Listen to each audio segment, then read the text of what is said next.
ஒரு டீ கடைக்கு போனோம்னா பேசாம ஒரு டீ கடை போட்டலாம்டா, லோன் எங்க கேட்டாலும் தராங்க, பிரான்ச்சைஸ் மூலமா தராங்க அப்படின்லாம் இருக்குல்ல.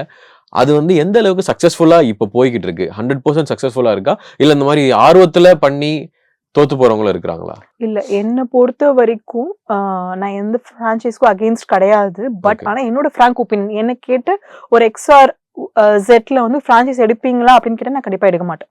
பிரான்ச்சைஸ் எடுக்கவே மாட்டேன். Okay. நீங்க என்ன கேக்குறீங்க, நான் Okay. மத்தவங்களுக்குலாம் எதுவுமே சொல்லவே வரல. Okay. எப்படி பிரான்ச்சைஸ்க்கு அகெயின்ஸ்டா பேசுவீங்கன்னு சொல்லிடுவாங்க. என்ன கேட்டீங்கன்னா, நான் பிரான்ச்சைஸ் நீங்க எனக்கு குடுக்குறீங்க, ஃப்ரீயா குடுத்தா கூட நான் பிரான்ச்சைஸ் எடுக்க மாட்டேன். ஏன்? நீங்க ஒரு ஐடியாலஜி கிரியேட் பண்ணுங்க. அது நீங்க கிரியேட் பண்ணுங்க. உங்ககிட்ட 10 பேர் பிரான்ச்சைஸ் எடுக்கணும். உங்களுக்கு புரியுதா?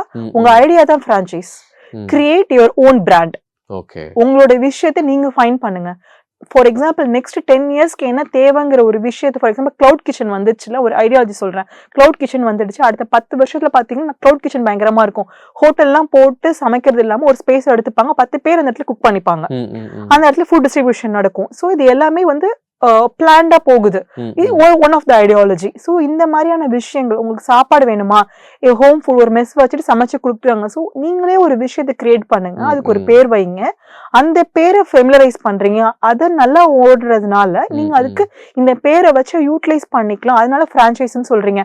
அதுக்கு அவங்க லாக்ஸ் அண்ட் லாக்ஸா சார்ஜ் பண்றாங்க. நீங்களே ஒரு ஐடியாலஜி கிரியேட் பண்ணீங்கன்னா நீங்க வந்து ஒரு பிராண்டா மாறிடுவீங்க. அந்த பிராண்டோட வேல்யூ வந்து நீங்க தான் டிசைட் பண்ணணும். ஒரு பிராண்ட வாங்குறத விட ஒரு பிராண்ட உருவாக்குறது ஈஸியும் கூட, அதே மாதிரி அது வந்து நமக்கானதுன்னு இருக்கும். கரெக்ட். என்னைக்குமே உங்களோட வேல்யூ வந்து உங்க கையில தான் இருக்குது. நீங்க தான் யோசிக்கணுமே தவிர மத்தவங்க சொல்றதுக்கு எல்லாமே ஓகே இப்படி பண்ணலாம் இப்படி பண்ணலாம்னு டைலண்ட் எரர் பண்ண முடியாதுல.